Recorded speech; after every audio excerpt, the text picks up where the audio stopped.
Welcome to week 122 of Misha and Dianne Watch Santa Barbara, the world's only long-form, after-show-style documentary podcast about Santa Barbara.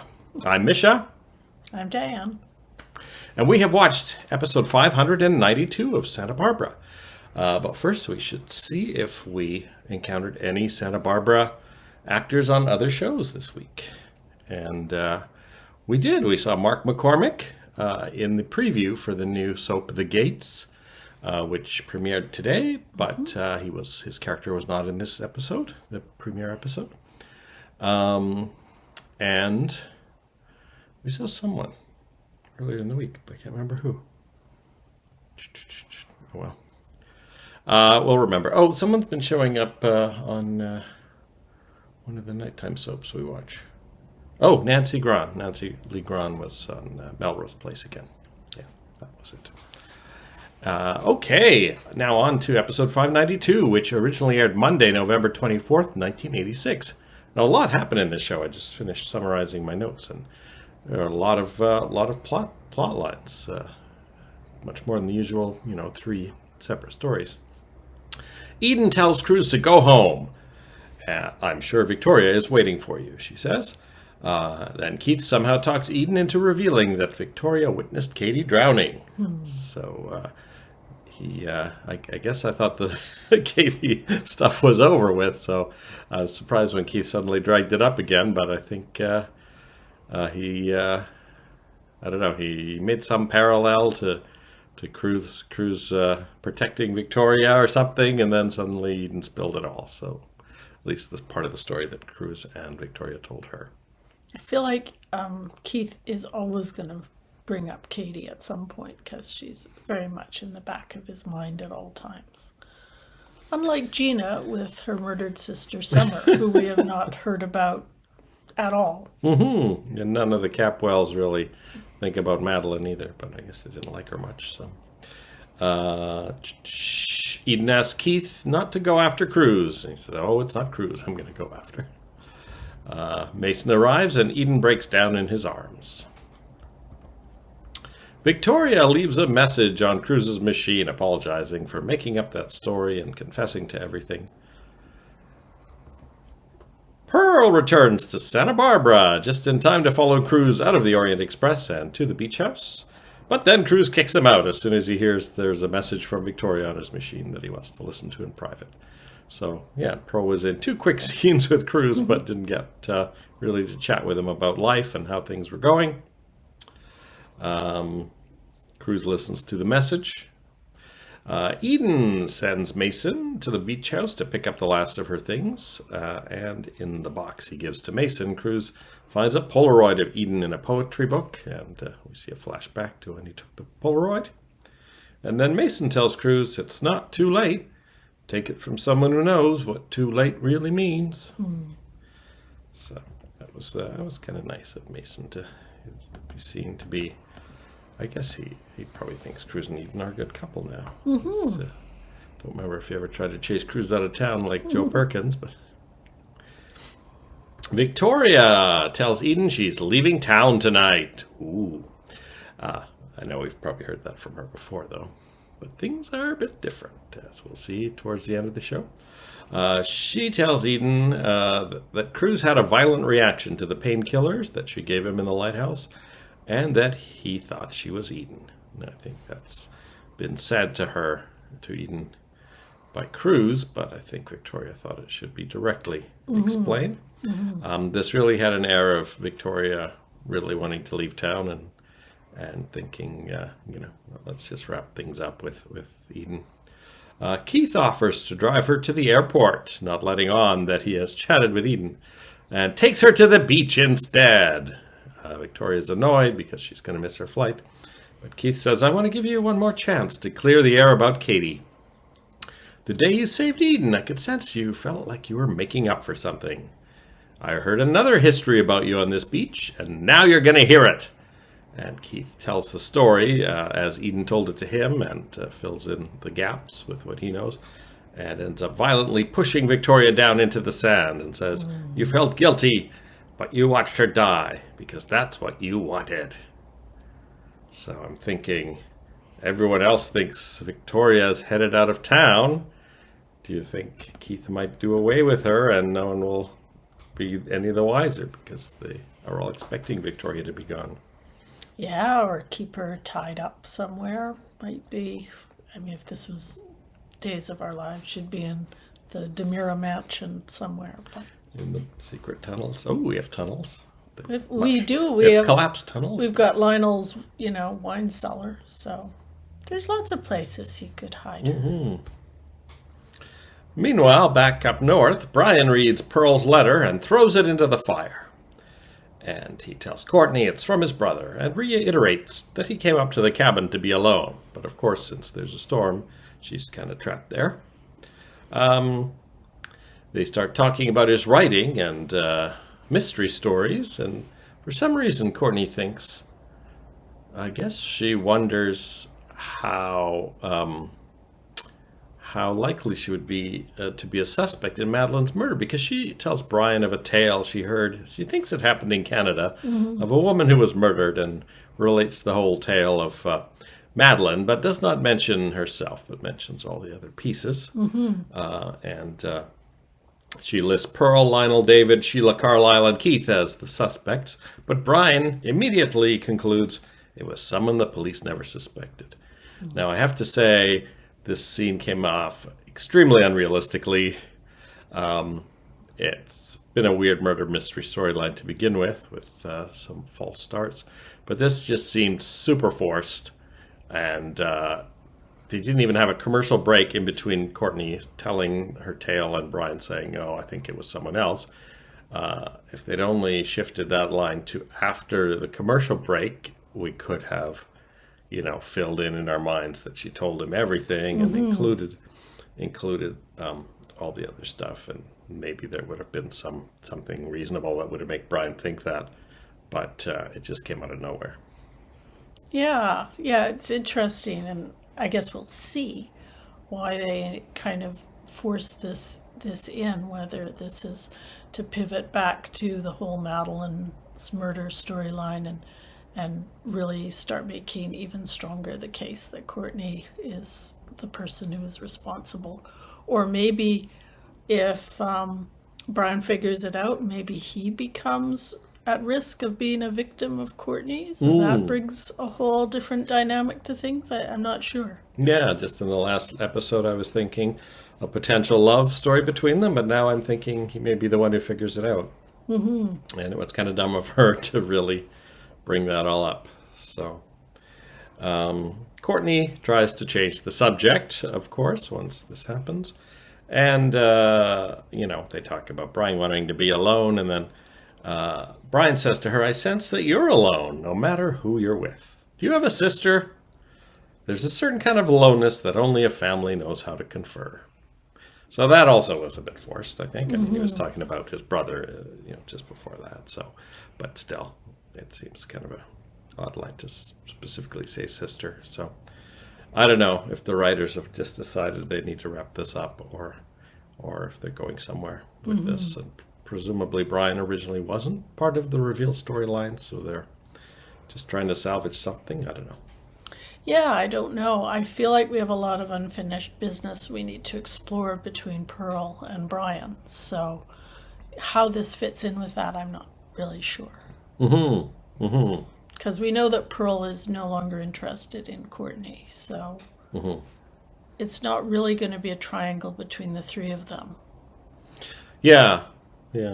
He's still probably interested in Alice, as is Paul, as possibly Brian will be too. So Alice may be the focus once everyone ends up, finally making it to Santa Barbara.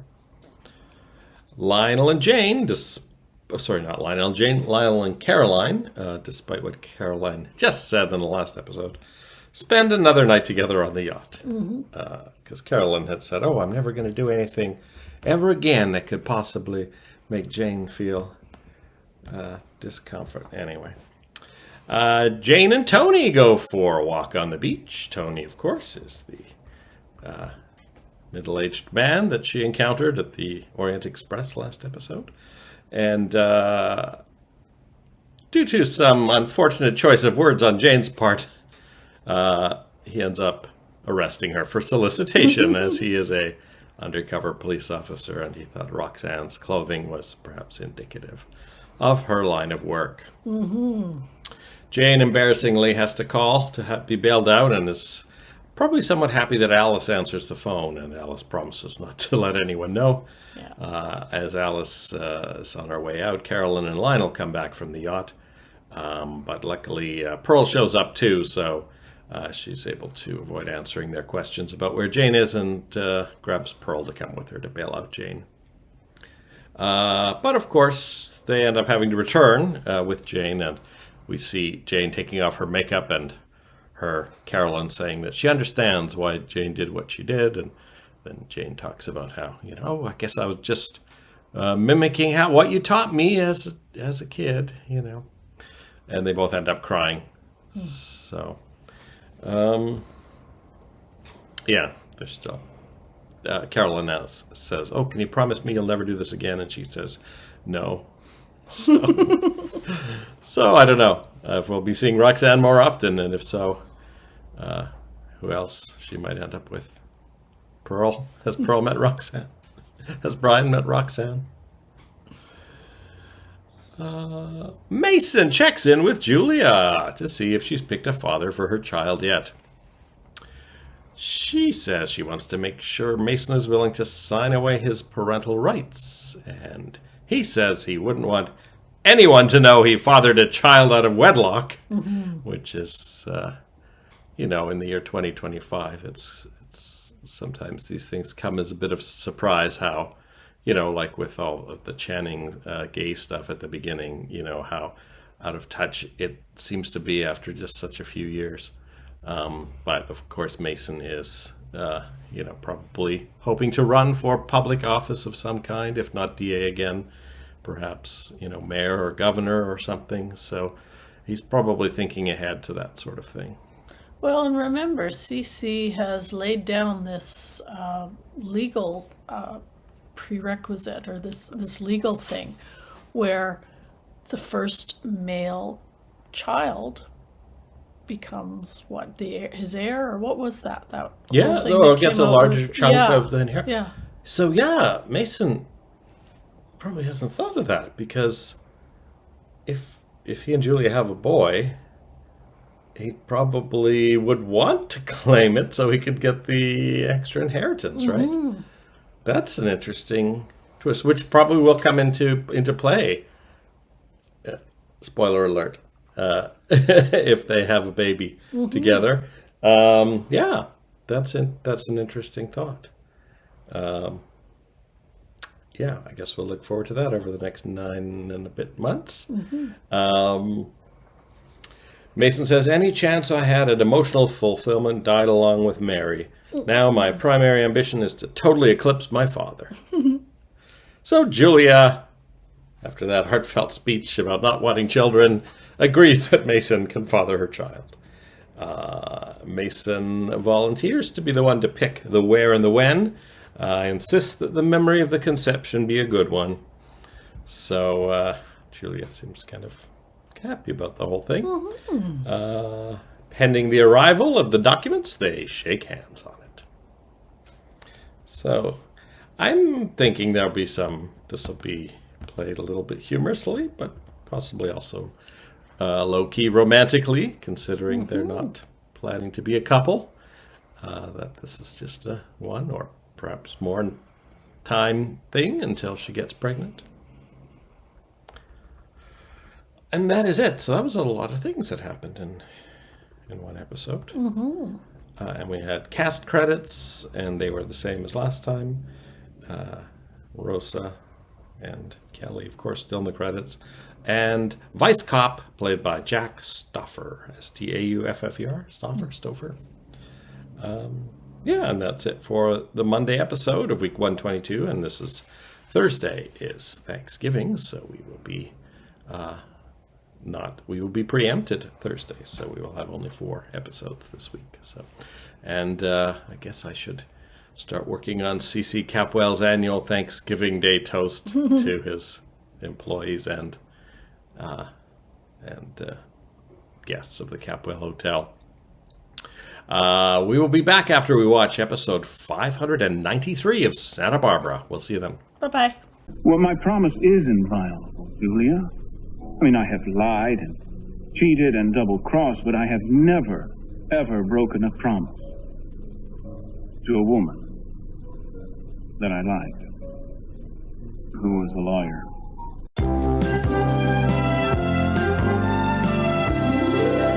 I don't have the right to take a day off if I feel like it? Well, sure you do, but not if you're going to become the Phantom of the Beach out here. Welcome back. Hello.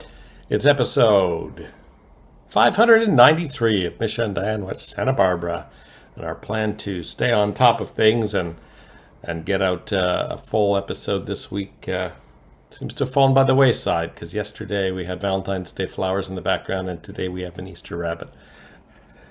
Well, sorry about that, everyone.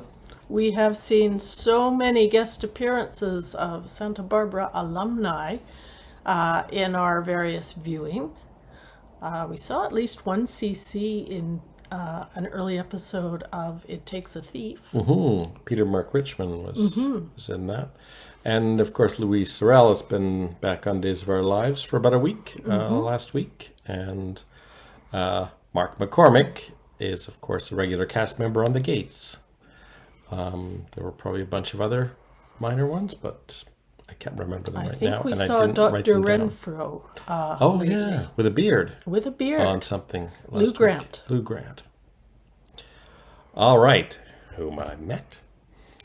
Episode 593 of Santa Barbara aired Tuesday, November 25th, 1986, and it's 2 days before Thanksgiving, and they are talking about Thanksgiving in this episode. Eden moves back into the Capwell mansion and argues with Gina over whether Gina or Cece is to blame for the current situation. Gina's still kind of delusional that this is all Cece's doing. And then Gina announces that Lily is moving in too. We can be one big happy family. Sophia arrives to pick up Cece, and Gina warns them that she has a man watching them. Gina offers to let Sophia come over for Thanksgiving dinner so the whole family can be together, only to have Sophia reveal that Rosa will be preparing Thanksgiving dinner in the guest house, and everyone's coming except Gina. Now, we don't actually see Rosa anymore. No. But she is apparently still working in the there. credits, but as I had said some number of weeks ago, I saw a listing saying that was her final episode, so I don't know why she's been in the credits all these weeks but not appearing.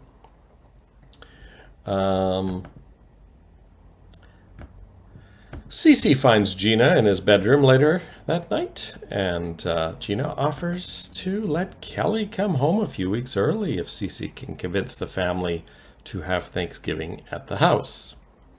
They also talk about having Kelly come home for her birthday, which is in April, so that's a long time away as it's November right now. Gina says, "I just want to be loved," and then changes tact and says, "And if I can't find that, a little desire will do." She turns off the lights and hears Cece laughing as she goes into the bathroom to change. And when she comes out naked, Mason is there in Cece's place. Mason says he could use some company, but Gina says that she can't afford to be attracted to him anymore. "You'd love to see me lose the money." So we've kind of started seeing what I was predicting, that Mason is maybe going to try to seduce Gina to get her to break the contract. I think we're going to probably have a few more weeks of this type of thing. But, of course, that's not Mason's only interest. Keith, as you might remember, was taunting Victoria on the beach, telling her that she let Katie drown on purpose.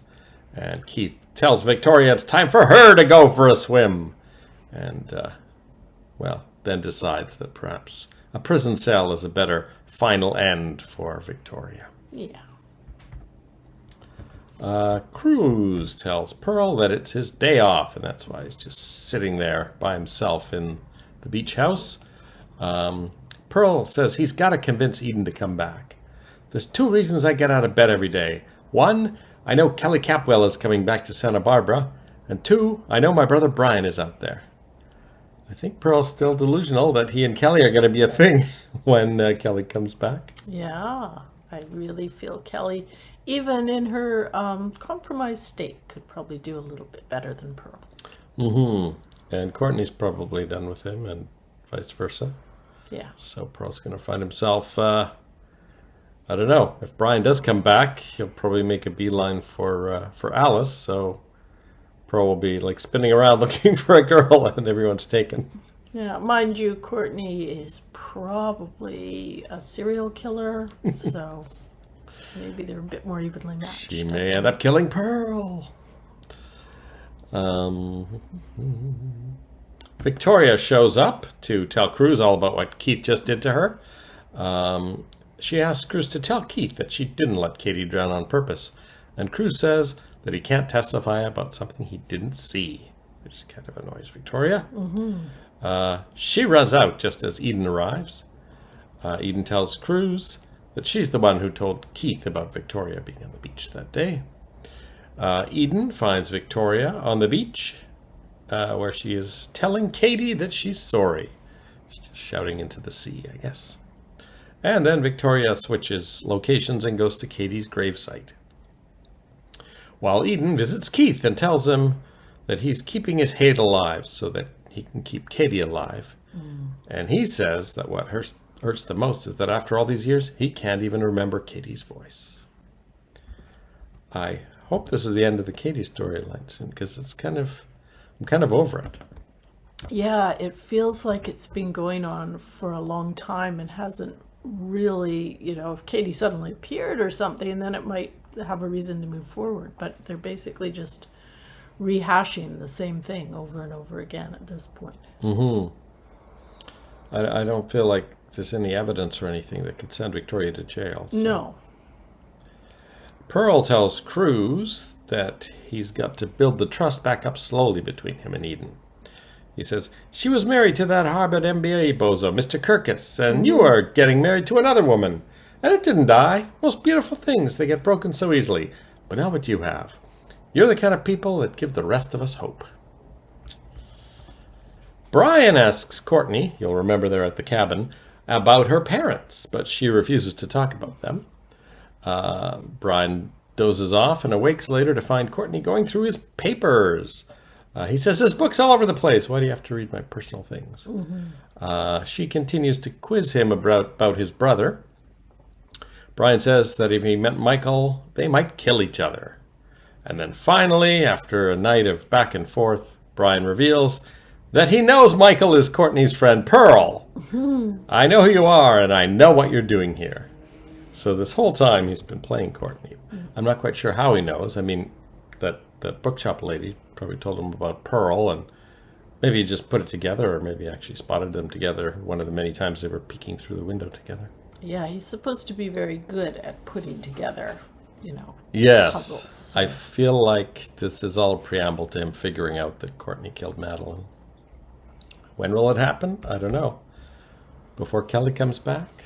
Before Keith and, Katie finally put that storyline to rest? Instead of the endless Keith and Katie's and Victoria's storyline, I would really have liked to have seen that high school reunion. I feel like we're not going to see that, but that would have been pretty awesome. I really thought there was going to be one. We did have an Eden and Keith scene, so I still think, there's maybe this move towards putting Eden and Keith together for a while, but I don't know. I don't know if she should be really into it, but then she might do it just to piss off Cruz. I really don't remember how much of this part of the show. So November I would have been getting ready for finals. So. Mason and Julia sign their contract. She mentions that the stars and moon happen to be in the right place biologically, and Mason says, "We're at a hotel. I'll take care of everything." Later in the room, Mason shows up with flowers and champagne and has music going, and she finds it all a little too junior prom. She says she's scared and runs out. So the moon and sun are maybe aligned, but this might put things off for a month or so if Mason can't talk her into it. Yeah. So they'll it's probably going to be a fun storyline for them for the next little while. So why not have Mason have to talk her back into it? Yeah. While he's also trying to talk Gina into it. They did make a point of saying that, this is not a preamble to a romance. So, but I somehow feel like, if she finds out about Gina also being a potential conquest, that she might be a little ticked off at it anyway. Yeah. And that is the end of this episode that's taken us 2 months to review. We will immediately after this watch episode 594 of Santa Barbara and hopefully be back soon to review it. Get back into our schedule. It's summer. I'm feeling peppy. Yeah. We'll see if we can get this. Plus, I have about 2 episodes yet to be edited and even put online. So there'll be a slew coming soon. All right. We'll see you in a few minutes for those who are watching the 5-a-week version, which is the only version currently available. But someday they may be split up into separate episodes. Bye-bye. Bye-bye. You and Eden, my God, I was there. When any fool would have said you two were crazy. She was married to that Harvard MBA bozo. Remember him, Mr. Kirkis? You were getting married to another woman.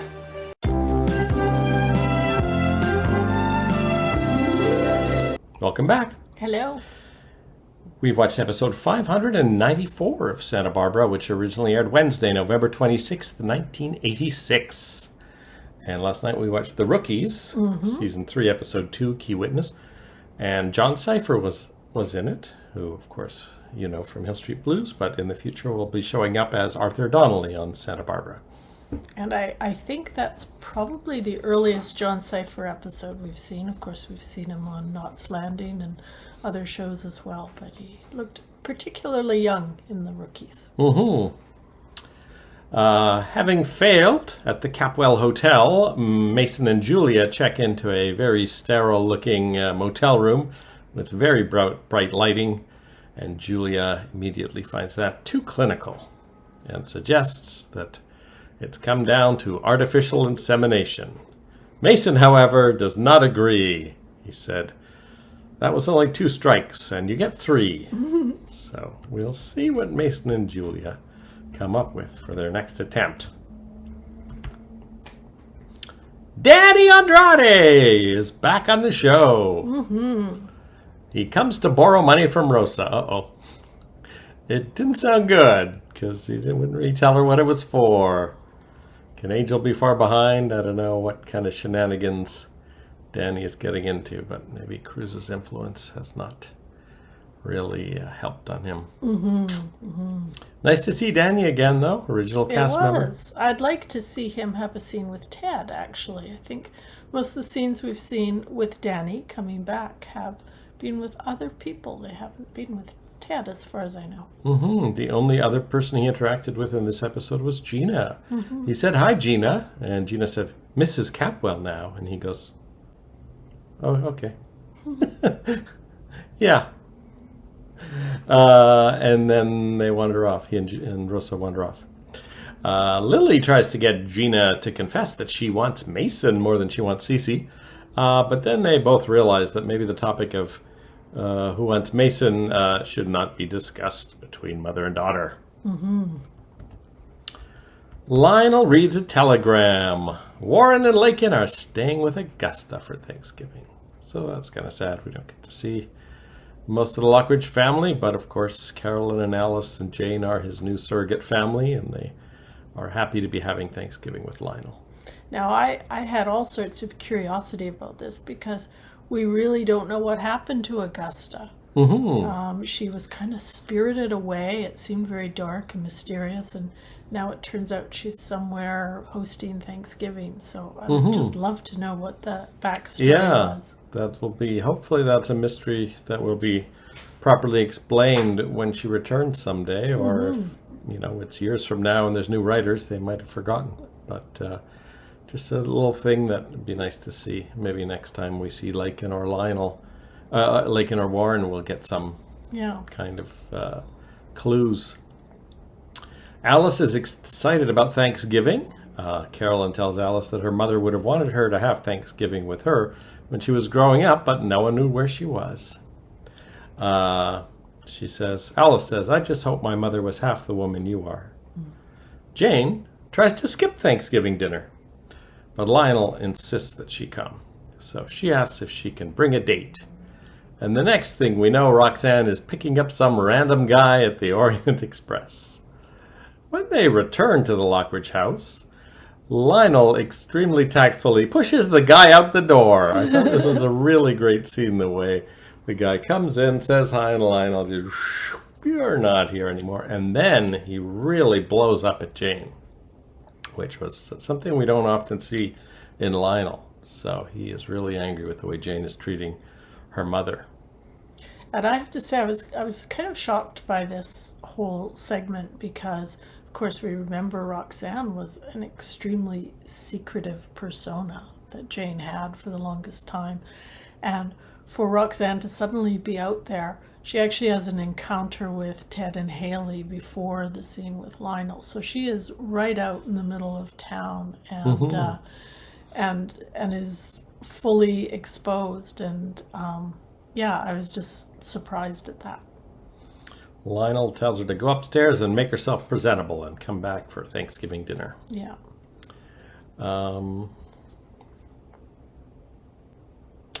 Lionel comforts Caroline. Lionel says, she's trying to get your attention. Remember how you were with Alice? Can't you be like that with your own daughter?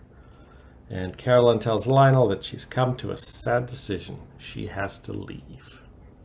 So, this is interesting. Will Caroline leave? How will that really help repair her relationship with Jane? Mm-hmm.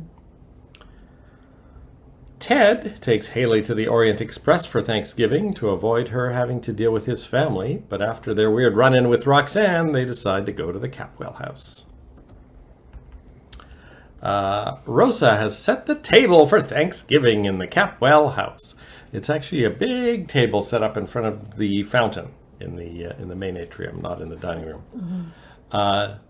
And is struggling to prepare this Cajun-style turkey that Gina has decided they will all be enjoying. Cece informs Gina that the rest of the family will be having Thanksgiving at the guest house with Sophia, which kind of puts a crimp in Gina's plans, although she should have kind of seen that coming. Gina manages to get Brandon and Lily seated at the table, and Brandon wonders why there are so many other chairs, and Gina says it's for decoration. Trying to put on a brave face for Brandon at all times, which I kind of like about Gina. I do too. Haley briefly shows up there, but Gina is unable to talk her into staying, and she heads off with Ted to the guest house. So Rosa brings the Cajun turkey, which looks just like a very burnt turkey, and dirty rice, which Brandon finds even less palatable. And he says, "Can we have a real turkey?" Mm-hmm. So Gina's attempt at a modern take on the Thanksgiving dinner is not going over well with Brandon. And I think it should be said that Ted and Haley's relationship does not seem to be improving with time. I think every time we've seen them lately, they've been sniping at each other and seem to be generally quite unhappy with each other's company. Mm-hmm. Yeah, I do not see a positive direction for this marriage. Sophia tries to get Eden to call Cruz, but Eden says it's over. Cece and Sophia phone Kelly to wish her happy Thanksgiving, only to realize it's the end of the day there already, and she's already had it. And they tell her they'll see her in 6 months. Now, we were puzzling over this a little bit because, of course, back a few episodes or months ago, Keith had tapped all of their phones to try to find Kelly. Mm-hmm. So all we can surmise is that with Keith out of the picture and Mason back in the DA's office, that wiretapping has ended. Mm-hmm. The family are all seen sitting not around a table, but just on their chairs with their plates on their laps, eating Thanksgiving dinner. And someone is joking about how they can get at Gina by leaving the room every time she comes in, and Haley is not too pleased by this discussion and ends up walking out. even though I think it was Mason who tried to put a stop to that when he realized how uncomfortable Haley was, but it was not sufficient. And of course, the cabin is free of snow, and Courtney tells Brian she's going home for Thanksgiving. Brian gives her a poem that he wrote about her overnight. And she promises not to tell Pearl where Brian is. Back at the Capwell house, as Courtney is getting changed, Rosa asks Alice, who shows up, to wait for Courtney to come down, and while waiting, she finds the poem that Brian wrote and immediately recognizes his handwriting. And Courtney comes downstairs and says, "Oh, well, I couldn't find Brian." And she says, "You liar! This is his poem." So Courtney confesses that she did find Brian, but he is very bitter, and if he sees Pearl, they might kill each other. Alice says, "It doesn't sound like you found the right person." But we do see Alice at the bar upstate where Brian hangs out, so she has gone back to do some more research. Brian sees her coming and runs away, so it's interesting that, he's also avoiding Alice, because we've never heard any reason why he would be avoiding her. No. So, but Percival the dog comes running out, even though Brian's hiding in the back, and Alice recognizes him. And I'm not sure why she knows Percival. It's not the same dog he had back east, is it? Yeah, I sort of wondered that. Yeah. Yeah, maybe oh, yeah, that's the dog that dug him out, I guess. So I guess she remembers him from before. Yeah. It made me wonder how long that breed of dog lives, because... Yeah, it's been quite a while. Yeah. So, guess what Alice finds around his collar? Brian's address. So presumably Alice will be barging in on Brian and telling him to come down for Thanksgiving with his family. And that is the end of the Wednesday episode. Tomorrow's Thanksgiving, Thursday, November 27th, and Santa Barbara will be preempted. But if we're lucky, we'll have a Thanksgiving toast from CC Capwell. And then we'll be back for the Friday, November 28th episode 595. And we'll see you then. Bye-bye. Bye.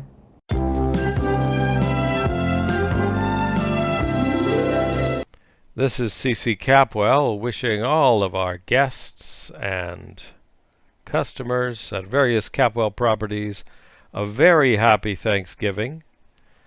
We all have so much to be thankful for in the past year. Unless, of course, you were forced by my son Mason to sign your son over to him, or were framed for embezzlement by my neighbor, who was secretly your father, or have been knocked out by my ex-wife Gina and had your son stolen by her, or found out that your dead son was actually the son of a couple of circus performers, or if you've been poisoned by my wife, or if you are my son and I forced you to leave my house, or if you were my wife and I forced you to leave my house nude, or if you were blackmailed by my wife, or if you fell overboard on your way back from the Capwell Casino on the ferry, or if you were forced to have your marriage to me annulled and to give up custody of your son, otherwise I was going to tell the police that you tried to kill me with a needle as I was coming out of my coma, driving you to suicide, or if you were forced to marry my daughter's boyfriend in exchange for custody of your son,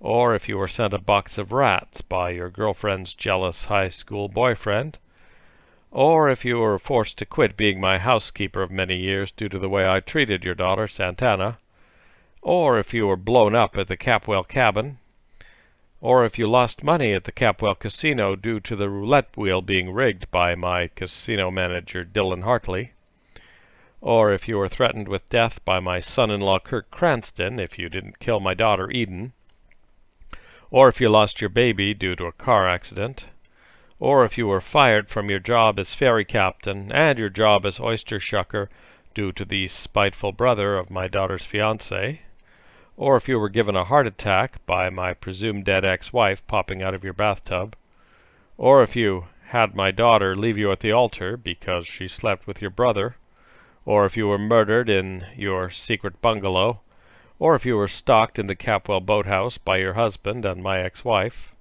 or if you were shot in the Capwell boathouse and left to drown, or if you were robbed at gunpoint on the casino ferry, or if you had your father's house and entire fortune taken from you in exchange for your son not going to prison because he robbed my casino, or if you were shot by an old woman whose house you just took in exchange for not sending her grandson to prison for robbing the Capwell casino, or if you were taunted by the ghost of my dead niece because you received her heart in a transplant, or you had your apartment broken into by the psychotic brother of your ex-fiancée, or you were stabbed by my daughter Kelly, or you were nearly killed in a ferry explosion rigged by my son-in-law Kirk Cranston, or you found out you had cancer, or you were pushed out a window from the 8th floor of the Capwell Hotel by my daughter Kelly, or you were chased through Aqualand and thrown into the shark tank, or you were put into a mental institution to avoid having to go to prison for pushing a man out of an 8th floor window at the Capwell Hotel,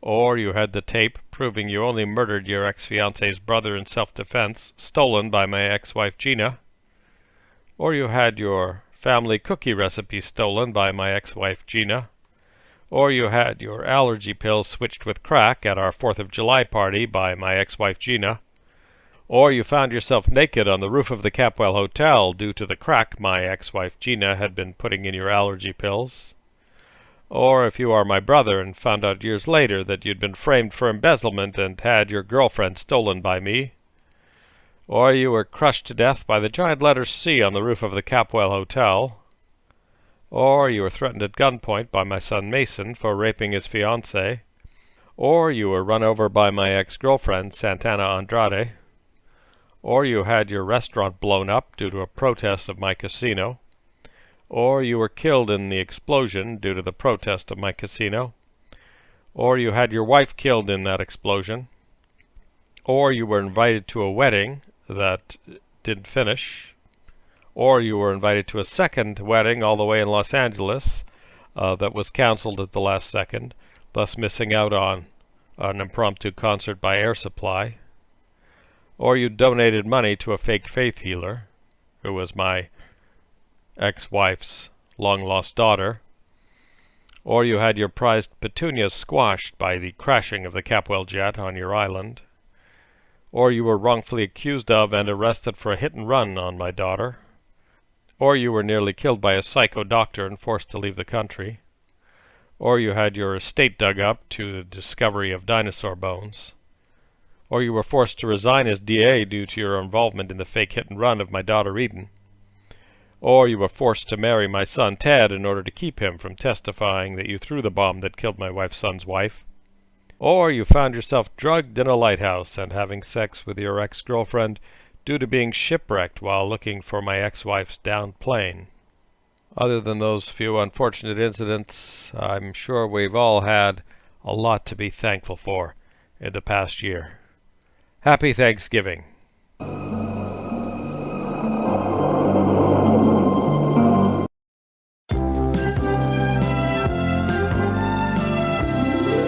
Welcome back. Hello. We are on episode 595 of Santa Barbara. And after this, we have exactly 771 more episodes from the 1980s and 771 episodes from the 1990s. Wow. So, there you go. Episode 595 originally aired Friday, November 28th, 1986, the day after Thanksgiving, and I don't think they even mention Thanksgiving anymore at this point. Cruz is half-heartedly at work, and Santana shows up to ask him to talk to Danny about the fact that he's taking drugs.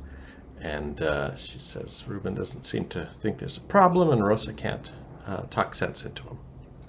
And we actually see Danny in this episode, and they've got him made up a little bit to look like he's a little bit tired and strung out. Yep, I guess this is going to be a new storyline for Danny. I don't know how major it will be or how it's going to go for him. Maybe he'll end up having to work undercover for Cruz to flesh out a drug operation. Cruz ends up getting really angry at Danny, but kind of then apologizes to Santana later because he says, he's upset about breaking up with Eden. Keith thanks Eden for helping him to let go of Katie's death. He tells her that someday she'll wake up and let the right man in. I think he even waves at some point to her to indicate he's interested, which I think she's aware of. Keith goes to see Cruz, and Cruz assumes he is there to press charges against Victoria, but is surprised when Keith tells him that Eden talked some sense into him. And Cruz says, "Stay away from Eden!" Keith runs into Victoria on his way out and says to her, "You two can't stay away from each other. Maybe you ought to run while the running's still good." So Victoria assumes that's a hint to the fact that she's about to be arrested and is surprised when Cruz tells him that Keith is not pressing charges. Now, it has to be said, Cruz is in a really crummy mood this entire episode. He's just really got a short fuse with pretty much everyone he encounters. Yeah, Cruz, I guess, half-heartedly dragged himself into work. We actually see Pearl lying on Cruz's desk at one point, trying to get him back together with Eden. And their interaction here was a little like Angel and Rockford, I think, is what they were going for. So Eden shows up and gives back the engagement ring. Paul shows up to tell Cruz and Pearl that no one knows where Alice is. Courtney is questioned and tells Pearl that she found Brian, and that Alice found out about it, and Alice is on her way back to Big Sur to find Brian. Brian finds Alice in his cabin, and he tells her that he had read that she testified against Dr. Rawlings. So I guess that stuff all happened off screen, but it's nice that they, are filling in those gaps. Brian tells her that he had stayed out of sight even after that because of what happened with Michael and his parents. Alice tries to convince him that Pearl is different now. And she tells him that Pearl is the one that got her away from Dr. Rawlings. Doesn't say that it's because he was chasing after Kelly Capwell. A car pulls up, and it's Pearl and Courtney. Now, after Alice's little plea, I thought that he was going to maybe try and, talk to Pearl. But nope, he jumps out the window. Yeah. And as Pearl and Courtney walk in, we hear a car pulling away, and Pearl runs away and tries to drive after him. So that is how we left things at Big Sur. Julia apologizes to Mason that things didn't go as planned with their attempt to conceive a baby. Mason says that they'll have to find a peaceful place if they want to finish their planned deal. He says that he wants her to know that he wants the child to know that he's the father, but only once it's an adult. And Julia says, "Oh, your father really did a number on you, didn't he?" And then Mason has an idea of where they can go, and they go someplace, I don't know where, but seems to be sort of halfway between the romantic place that they originally were at and the sterile place they tried the second time. And they successfully consummate their deal. And at some point, Julia kicks him out. But I have a feeling that if this doesn't work out, they'll just keep trying and trying. But there's always the Gina factor that could, upset Julia if she finds that Mason's sleeping with her and Gina at the same time. At the Orient Express, Keith is drinking a tall glass of milk, and Victoria shows up and thanks him for not pressing charges. And Keith says that he's counting on the fact that someday she won't be able to live with the guilt anymore. Hang on, I missed something. There was a whole scene with Cruz and Victoria. Did we talk about that? We did talk about the fact that Cruz had informed Victoria that Keith was not. Did I read this last night? Victoria wants to talk later, but Cruz tells her she should leave for good. So that kind of ties in with this Keith's next thing here. So Keith says that he's counting on the fact that someday she won't be able to live with the guilt anymore. And then Victoria says, no one's ever hated me so much. And Keith says, now there's Eden. Victoria goes up onto the roof of the hotel and walks to the edge. We see. I feel like this has been where this episode has been pushing her to the brink of suicide, even though it was kind of just mild with, Cruz telling her to leave forever. So. And is that the Capwell Sea that we see in this scene? Yes, she's at the roof of the Capwell Hotel. So. But we haven't seen that sea since that fateful day. I really would have thought they would have taken it down. That's why I was so surprised to see it. They put it back up. Mason shows up for dinner at the Orient Express, and Eden asks why he's smiling. And he says he's made a difference in someone's life. Eden says that Mary would be happy for him. And he says, I hope she's forgiven me. And Eden says that sign falling on Mary was an accident. Mason goes up to the roof to contemplate the accident and finds Victoria standing under the giant letter C as the wind shakes the cables. And Mason shouts, no! And that was the end of our episode and our week. Do you think that's C? We'll have another victim? I feel like, that is a liability and a lawsuit waiting to happen. One C falling on a guest is, I know. Accident. Twice, it's, what's the word? It starts with an L? I don't know. Yeah. Negligence. I was really surprised to see the C again. But it does make an appearance, and it's quite obviously there. But I do think there's a little bit of post-traumatic stress that Mason is suffering as well. Mm-hmm. Yes, but I think he'll rush over and grab Victoria, and that might hurt. He may end up saving her from jumping off the roof unintentionally after, grabbing at her and pulling her out from under the sea. Mm-hmm. We'll find out how that goes down. So I was just trying to think if Mason and Victoria had ever met. I was wondering that as well. I wouldn't be surprised if they had met at some point, but I don't think we've ever really seen a scene with them together. Well, let's consider this their first meeting. And we will return next week, which is December 1st, 1986. And it'll be episode 596 of Santa Barbara. So we will see you then. Bye. Bye-bye. Since you've agreed to help me with my ambition, it's natural that I've grown to have a certain fondness for you. There, I said that. Well, try not to let it go to my head.